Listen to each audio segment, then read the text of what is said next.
নমস্কার, আমি হরিশঙ্কর বন্দ্যোপাধ্যায়। আমার এই ইউটিউব চ্যানেলে সমস্ত দর্শকবৃন্দকে স্বাগত জানাচ্ছি। আশা করি আপনারা ভালো আছেন, সুখে আছেন। আজকে আমার আলোচনার বিষয় হলো শ্রীমদ্ ভগবদ্ গীতা, দ্বিতীয় অধ্যায় সাংখ্যযোগ। প্রথমেই বলে রাখি, আমার এই চ্যানেলটিকে যারা এখনো পর্যন্ত সাবস্ক্রাইব করেননি, তারা আমার এই চ্যানেলটি এখনই সাবস্ক্রাইব করে দেবেন এবং পাশে থাকা বেল আইকনটি ক্লিক করে দেবেন। তাহলে শুরু করা যাক দ্বিতীয় অধ্যায় সাংখ্যযোগ। অর্জুন উবাচ স্থিতো পুগ্গস্যকাভাসা সমাধিস্থস্য কেশব স্থিতোধি কিং প্রভাসেত কিমাসীত ব্রজেত কিং। অনুবাদ: অর্জুন জিজ্ঞাসা করিলেন, হে কেশব, স্থিতপ্রজ্ঞ অর্থাৎ অচলা বুদ্ধিসম্পন্ন মানুষের লক্ষণ কি? তিনি কিভাবে কথা বলেন, কিভাবে অবস্থান করেন এবং কিভাবেই তিনি তা বিচরণ করেন?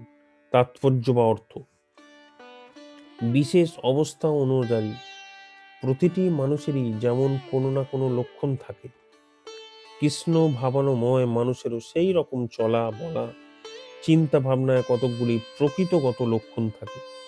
একজন ধনীর কতকগুলি লক্ষণ দেখে যেমন বোঝা যায় সে ধনী, একজন রোগীর কতকগুলি লক্ষণ দেখে যেমন সে বোঝা যায় সে রোগী, একজন জ্ঞানীর লক্ষণ দেখে যেমন বোঝা যায় সে জ্ঞানী, তেমনি শ্রীকৃষ্ণের অপ্রাকৃত ভাবনায় মগ্ন কোনো ভগবত ভক্তের কথা বলবার ধরন, চলার ভঙ্গি, চিন্তাধারা, মনোবৃত্তির আদি দেখে বোঝা যায় তিনি হচ্ছেন ভগবত ভক্ত।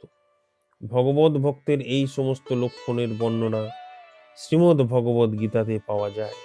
এই লক্ষণগুলির মধ্যে সবচেয়ে গুরুত্বপূর্ণ হচ্ছে তিনি কিভাবে কথা বলেন, কারণ কথার মধ্যে দিয়েই সবচেয়ে গভীরভাবে মানুষের অন্তরের ভাবের প্রকাশ হয়।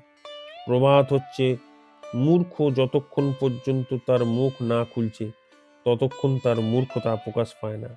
বিশেষ করে ভালো পোশাকে সজ্জিত মূর্খ যতক্ষণ না তার মুখ না খুলছে তাকে চেনার উপায় নেই, কিন্তু যখনই সে মুখ খুলে তখনই সে তার পরিচয় প্রকাশ পায়। কৃষ্ণ ভাবানুময় মানুষের প্রাথমিক লক্ষণ হচ্ছে তিনি শ্রীকৃষ্ণ অথবা শ্রীকৃষ্ণ সম্বন্ধীয় বিষয় ছাড়া আর কোনো কথাই বলেন না। অন্যান্য লক্ষণ তখন স্বাভাবিকভাবেই তার মধ্যে প্রকাশিত হয় এবং তা নিচে বর্ণিত হয়েছে। আজকের ভিডিওটি এখানেই শেষ হলো।